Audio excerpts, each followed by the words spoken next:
ঈদের ছুটি শেষে ঢাকায় ফিরছেন শ্রমজীবী মানুষ। এর প্রভাব পড়তে শুরু করেছে রাজধানীর কাঁচা বাজারে। ঈদের এক সপ্তাহ পর বাজারে সব ধরনের সবজি সরবরাহ বাড়লেও দাম নিয়ে রয়েছে মিশ্র প্রতিক্রিয়া। কিছু পণ্যের দাম কমলেও এখনও চড়া দামে বিক্রি হচ্ছে অনেক পণ্য। বিক্রেতারা বলছেন, বৃষ্টি ও সরবরাহ কম হওয়ায় সবজির দাম কিছুটা বেড়েছে। সরবরাহ স্বাভাবিক হলে বাজারে স্বস্তি ফিরবে। যে পরিমাণ দরকার সেই পরিমাণ সবজি আসে নাই, ওই কারণে জিনিসের দাম।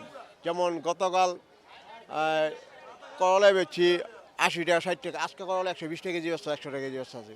বাঙ্গা বাজার বেচে না কম, সরকারি ছুটি পাইছে তো এই জন্য এমনিও বেচে না খারাপ যাইতেছে শুক্রবার বাজার হিসেবে। একটু দাম বেশি কিছু কিছু সবজির, আর কালকে একটু সবজির দাম কম ছিল পানির কারণে।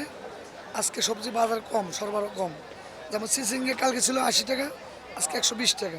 তবে ক্রেতারা বলছেন, ঈদের আগের তুলনায় সবজির দাম কিছুটা কম। আগের চেয়ে একটু কম হয়েছে, কিন্তু অতিরিক্ত বেশির চেয়ে একটু কম আছে।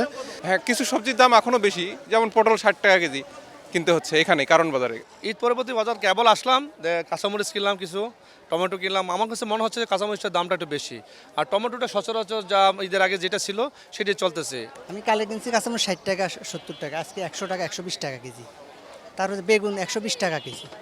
এরকম সব কিছু দাম আজকে আরও বেশি হয়ে গেছে আগের চাইতে।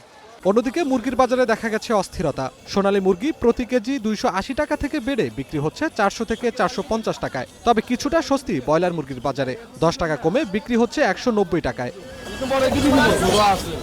বিক্রেতারা বলছেন, ঈদ উপলক্ষে চাহিদা বহুগুণে বাড়লেও সেই তুলনায় বাজারে সরবরাহ ঘাটতি রয়েছে। এখন 180 টাকা 90 টাকা, আর সোনালীর বাজার ছিল রোজাতে 280-300 টাকা, এখন 400-450 টাকা রেট চলে।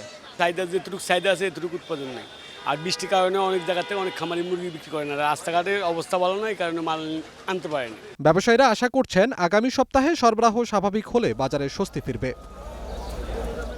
আফরাজ জামিন, গ্রিন নিউজ, ঢাকা।